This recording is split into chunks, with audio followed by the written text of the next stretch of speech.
پاش ئەوەی لە سەرەتای مانگی تەمووزی ساڵی 2017دا با بڕیارێکی وەزارەتی کار و کاروباری کۆمەڵایەتی حکوومەتی هەرێم بڕیاردرا پرۆسەی دووبارە پشکنینەوە بۆ خاوەن پێداویستیە تایبەتیەکان ئەنجام بدرێتەوە.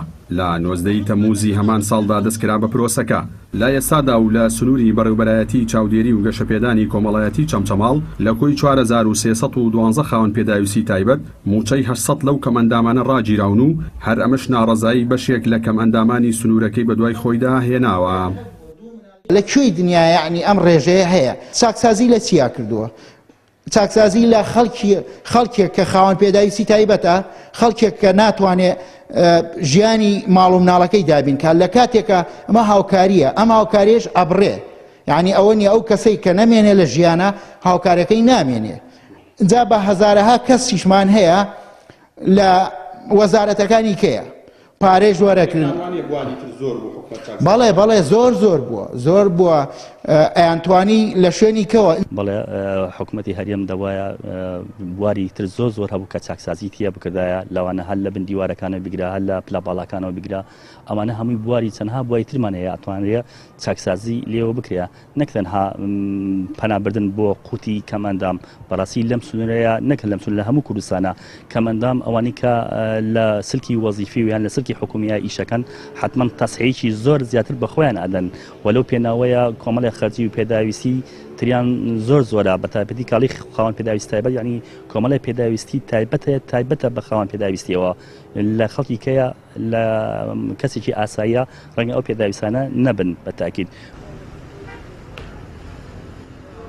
بەڕێوەبەری چاودێری گەشەپێدانی کۆمەڵایەتی چەمچەماڵ باس لەوە دەکات لە کۆی ئەو 800 خاوەن پێداویستیە تایبەتەی کە موچەکانیان ڕاگیراون تەنها 250 کەم ئەندامیان لە پرۆسەی پشکنینەکە دەرنەچوونە و 550 کەسیان سەردانیان نەکردوونەتەوە بۆ پڕکردنەوەی فۆرمی دووبارە پشکنینەوە.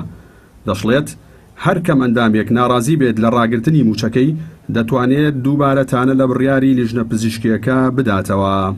لە مانگی حوتی ساڵی 2017 دەستکرا بە پرۆسی دووبارە پشکنینەوەی کەمەندامان لە سنووری بەڕێوەبەرایەتیمان کە نزیکەی ساڵێک و دوو مانگی خایان لەو ماوەیەدا سەرجەم خاوەن پێداویستی تایبەتدرانەوە بە دووبارە پشکنینیان بۆ کرا لە لیژنە پزیشکیەکانەوە ئەوەی کە لە شەماڵ لیژنەی بینی ئەوەی کە نەبوو نادمان بۆ لیژنەی تەندروستی سلێمانی.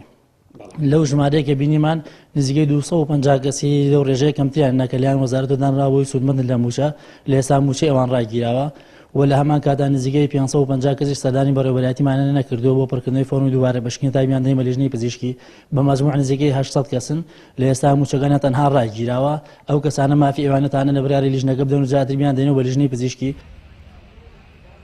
ڕێژەی ئەو خاوەن پێداویستیە تایبەتانەی کە موچەکانیان ڕاگیراون بەم شێوەیە جەستەی بزوێنی لە 155 و تالاسیما لە 160 و هیموفیلیا لە 160 و نابینایان لە 165 و بیرکۆل لە 165 و نابستان لە 170 و ئەوەی کە فەرمانبەرە لە 170 و مەنگۆل لە 180 و ئۆتیزم لە 180 و ئیفلیجی مێشکیش لە 180ە.